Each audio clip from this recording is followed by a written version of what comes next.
Alors, la façon dont le cours est arrivé est aussi miraculeuse que le cours lui-même. Tout le monde raconte cette histoire car ça a été vraiment la graine qui s'est développée pour devenir un cours en miracle.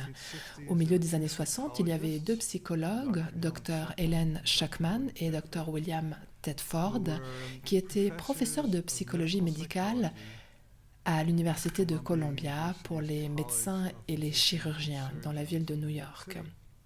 Et les deux étaient des chercheurs en psychologie très stricts, pas du tout intéressés par le spirituel, on pourrait dire.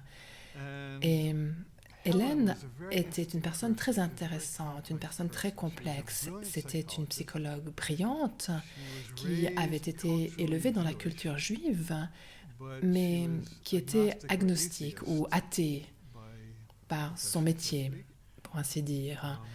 C'était une personne très rationnelle, c'était une dure à cuire, quelqu'un à certains égards qui n'était pas facile de côtoyer. Mais néanmoins, depuis son enfance, elle avait certains dons paranormaux, des prémonitions, des intuitions, des pressentis. Et elle écartait un peu tout ça, mais c'était là. Et Hélène et Bill ne s'entendaient pas. Et comme c'est souvent le cas dans le monde académique, il y avait des conflits, de l'amertume, de la médisance et de la rivalité. Et un jour, Bill est venu voir Hélène et lui a dit « On ne peut pas continuer comme ça. C'est trop douloureux.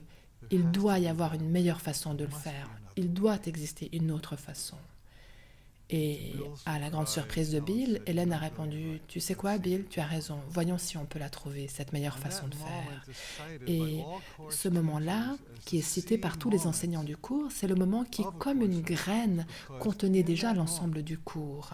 Car à ce moment-là, deux personnes qui étaient séparées et seules et dans la compétition ont décidé de se joindre. Et cela a posé le décor pour le thème entier du cours, qui dit que la seule façon de sortir de la douleur, c'est de se joindre les uns aux autres, de s'unir, de trouver un terrain d'entente, une vision commune. Quelque chose d'extraordinaire a commencé à se passer après ça. Hélène a eu une vision. Et dans cette vision, elle s'est vue dans une grotte. Et sur le sol de la grotte, elle a trouvé un rouleau, un parchemin comme la Torah juive. Elle a ouvert le parchemin et au centre de ce parchemin, il y avait deux mots écrits en grand. Dieu est. Et elle a commencé à dérouler le parchemin en entier et elle a remarqué qu'il y avait un long texte à gauche et aussi un long texte écrit tout petit à droite. Et elle a compris intuitivement que le texte de gauche concernait le passé, comment le connaître et le comprendre, et celui de droite expliquait comment connaître et comprendre le futur. Et elle a senti que ce n'était pas la direction qu'elle voulait prendre. Elle a dit « Je me moque du passé et du futur, je veux juste connaître Dieu maintenant. » Donc, elle a fermé le parchemin à nouveau, et tout ce qui restait, c'était l'inscription « Dieu est ». Et la voix lui a dit « Bravo ».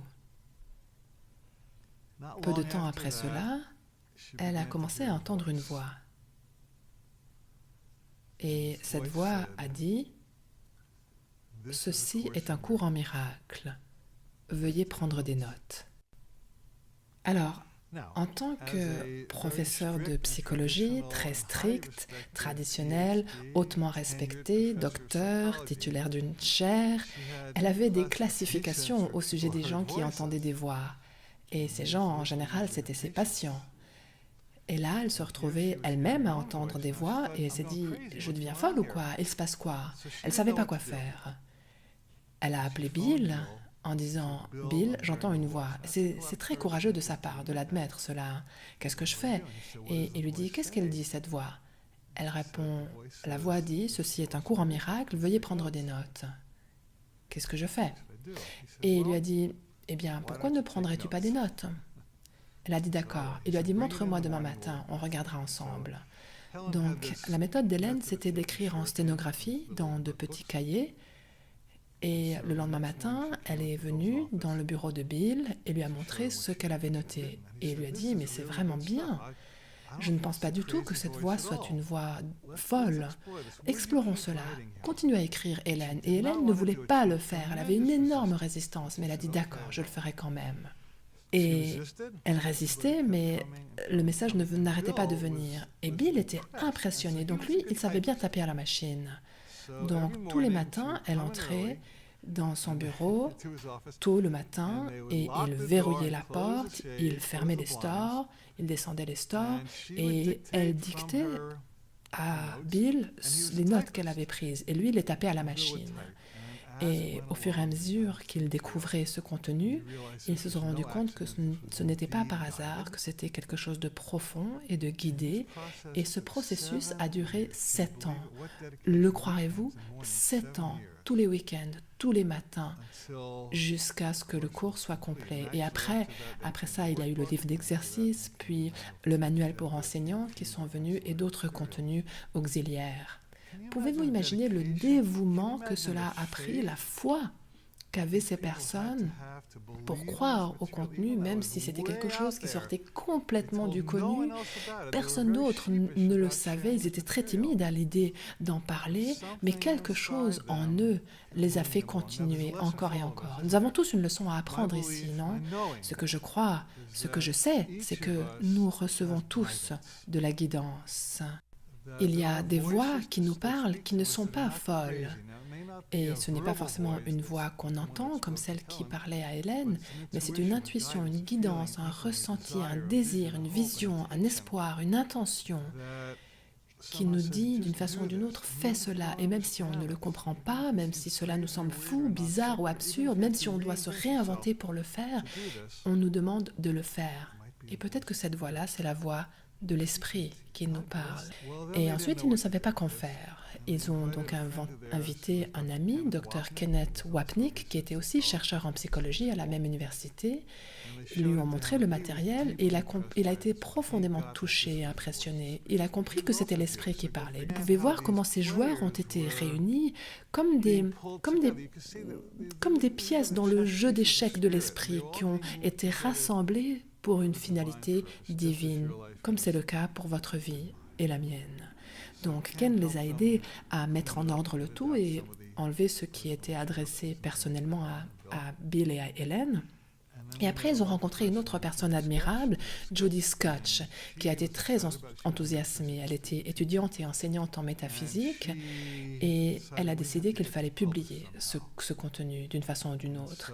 Ils ont donc rassemblé un groupe d'étudiants mystiques et ésotérique et formé ce qui s'appelait la Fondation pour la paix intérieure, qui existe encore aujourd'hui et se porte très bien. Et c'est en 1976 qu'ils ont publié la première édition d'un cours en miracle, à travers le cadeau d'une personne qui a été guidée par l'esprit pour leur donner l'argent, leur permettant de le faire. Et depuis cette époque-là, le cours a continué sans aucune publicité. Il n'y a jamais eu de marketing, de stratégie de marque, rien de tout ce qu'on utilise en général pour faire fonctionner une entreprise. C'est simplement par le bouche à oreille, simplement par la guidance divine, par la connexion organique d'une personne à l'autre. Je crois qu'il existe actuellement 3 millions d'exemplaires en anglais. Il a été déjà traduit en 25 langues et on le traduit toujours dans d'autres langues.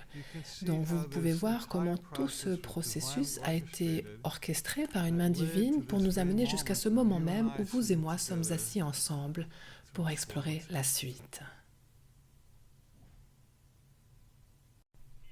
Il n'y a rien dans tout cela que j'appellerais de l'audition ordinaire. C'est très curieux, ce serait très difficile à expliquer. Quelqu'un m'a demandé, est-ce que ta main bougeait automatiquement? Non, j'écrivais parfaitement volontairement, en réponse à ce que j'ai appelé une voix. Mais une voix, c'est du son, ce qui signifie que j'entendais quelque chose, alors que non, je n'entendais rien. Je pense que c'est une sorte d'audition qu'on ne peut vraiment décrire. une perception qui n'a rien à voir avec les oreilles ou l'activité du tympan, rien de tout cela. Je pense que peut-être que je n'utilise pas le bon terme quand je dis entendre. C'est comme si je reconnaissais la chose.